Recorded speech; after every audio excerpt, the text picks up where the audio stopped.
welcome back to my channel, Liv's Locket. I hope you are all doing well. For this week's video, I wanted to tell my story on how I became a sea witch. Since it's a big part of my channel and a lot of sea witches follow me and watch my spell videos, I thought some of you might be curious on how I became a sea witch myself.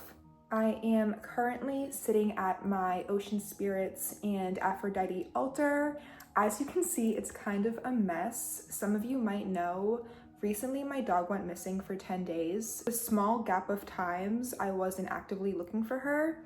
You already know I was on my witchy shit. And because of that, I am behind schedule for uploading and filming. So yeah, just excuse the mess. Honestly, I still think it looks really nice. I think it's a pretty mess, but let's just continue on. I have always had a fascination with the ocean ever since I was a little kid. In the summers, my family would go to the beach from 8 a.m. to 7 p.m. And those are some of my sweetest childhood memories. Being so close to the ocean, I gained a respect for its power at a very early age. There were times when I was playing in the water, the ocean was rough. It would completely take me under and not let me up until the wave decided to break. Learning the hard way to never stretch my luck when it comes to the ocean and its power. I've also, since a very early age, have always noted the ocean's healing properties.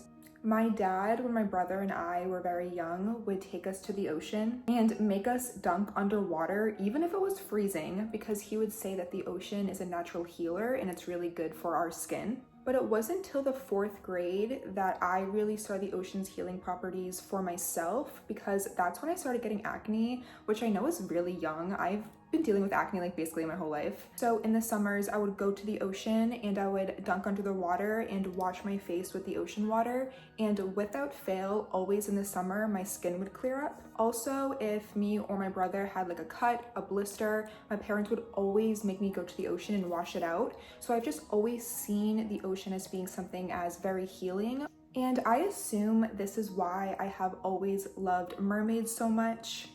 But I really can't pin it to one moment or specific time in my life when I started loving mermaids. I have just legitimately always loved mermaids ever since I was little.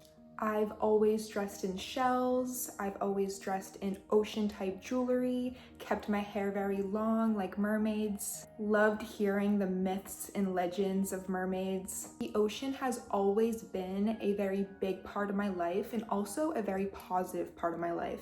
Even my science fair projects in elementary school were always sea creatures. I remember, I think it was the 4th grade, I did the beluga whale, which is so random, but it's always been the ocean for me. And my point is, my love for the ocean and mermaids is absolutely nothing new. And even growing up, the fascination has never left me. Clearly, the occult and spirituality has always intrigued me as well.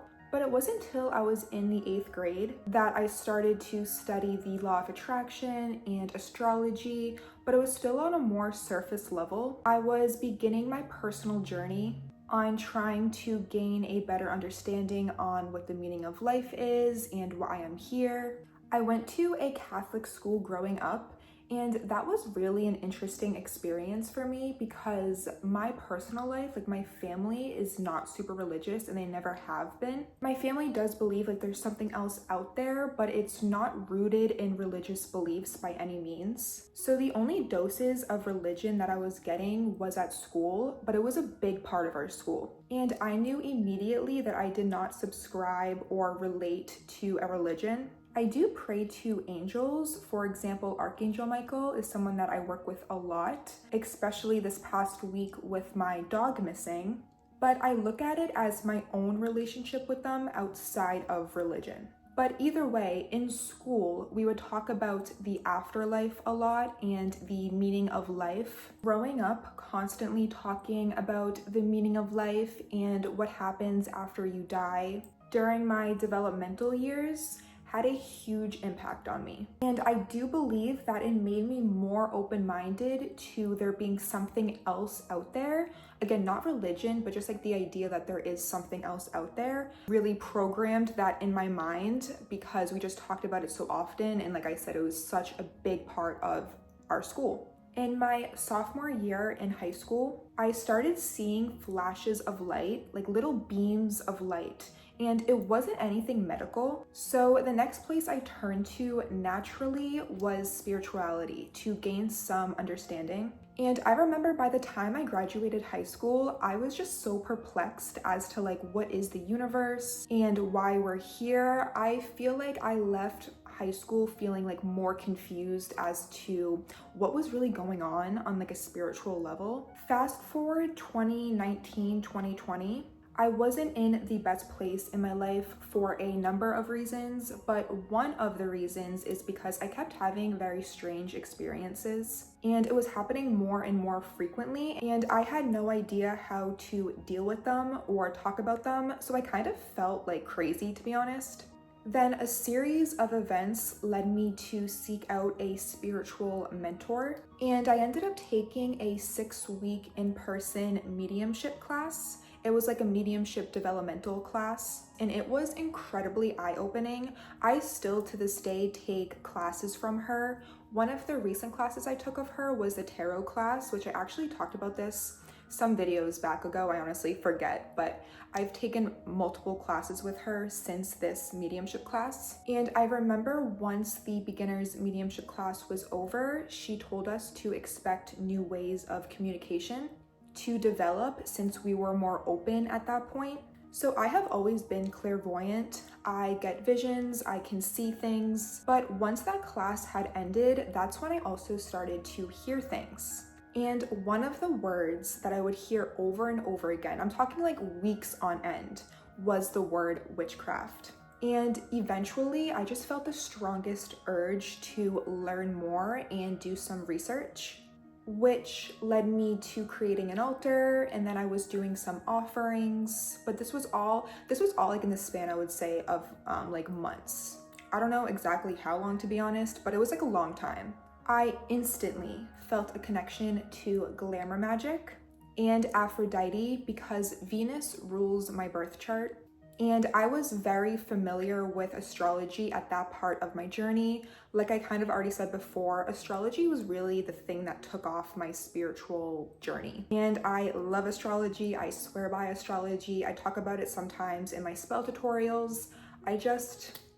I'm an astrology stan. So based off that, I knew that Venus played a significant role based off my life's blueprint, my birth chart. I have always loved beauty, and I knew that Aphrodite was connected to the ocean, so the connection just felt so natural. I ended up asking for some signs from her if she wanted to work with me, and I got those signs, and I have been working with her ever since. Before I knew the term sea witch, I would say that I was already practicing sea witchcraft because I was naturally drawn to working with ocean water and seashells in my rituals. I also had a mermaid stone on my altar. Not this altar, I'm talking about a different one, but I've just always had ocean objects on my altars, even before I knew sea witchcraft was like really a thing. And the ocean items that I was using is from the beach that I go to all the time. The majority of my sea witchcraft videos here on YouTube is from that beach. I talk about it a lot, how I have a special connection to this place. I had some of my first mediumship experiences at this nature spot as well, so it's just very special to me. I have been going to this spot years before I even thought about starting witchcraft. And I started working with the mermaids and sirens there because I got dreams and visions of them. Now, the way that I view mermaids and sirens is as ocean spirits, somewhat similar to my spirit guides. I believe that they are spirits that inhabit the ocean and have the choice to work with people. Now, I quickly want to say I don't view the relationship and energy the same way as I view my spirit guides. I personally think there's a bit more of a learning curve when it comes to working with ocean spirits because they are elementals and watchers of the ocean, and spirit guides are typically assigned to us. So the relationship dynamic is a little different in my opinion. The way I came to know that ocean spirits wanted to work with me is again through dreams and visions that I had of them. And after these dreams and visions, I would go to the beach and I would ask for a sign and I would get a sign. One example is I once asked for a sign by finding like a cool piece of sea glass, something that was kind of different. And then I found this glass marble just like glistening on the shore. And I've never found a glass marble before. So I love this. I keep it on my altar. Another example is one time I was walking to this beach because you have to walk there, you can't drive there. And I got a vision of an ocean spirit. And then as I walked onto the beach, I saw a seagull with a broken wing and it looked really scared. And I just knew in my heart that I had to take care of it. Like it was my responsibility to help the seagull. So I caught him and took him to a wildlife sanctuary. What made me start working with sirens, it came a little bit after me working with mermaids, is through a very intense dream that I had of sirens. It's very eerie and there were whirlpools. I don't want to get too much into the details. I kind of want to keep it to myself.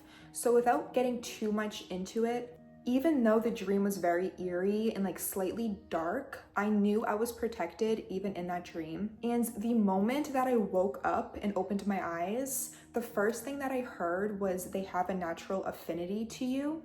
And I don't talk that way, and I didn't know what the word affinity meant at that time, so I knew it was coming from somewhere else. It wasn't long after those experiences that I just knew in my heart that I have a special connection to the ocean, and that the ocean has a special connection to me. I feel like the feelings are very much mutual based off of my experiences. So I started to fully embrace my inner sea witch, which honestly wasn't a hard thing for me to do. I love it. And I will always be a witchy mermaid girl. It just feels so natural to me, and it's really how I've always been on a certain level. And yeah, I didn't want this video to be too long, but I did want to tell you guys my story on how I got into sea witchcraft, since it's a big part of this channel. And I want you guys to know like how much it truly means to me, and how I've like always felt a connection ever since I was little to the occult, to mermaids, to the ocean. Like it's just something that will always stay with me no matter what. Really feel like on a deep level like it's like embedded in my soul. If you guys would like me to make a video on how to build a connection with ocean spirits and how to work with them, I would be happy to go more into detail on how to build that relationship and more about how like the dynamic I think personally works, or what works for me. But today I more wanted to focus on my story so you guys can get to know me a little bit more. And I hope you all enjoyed this week's video, and I will see you next week with a new one. Bye.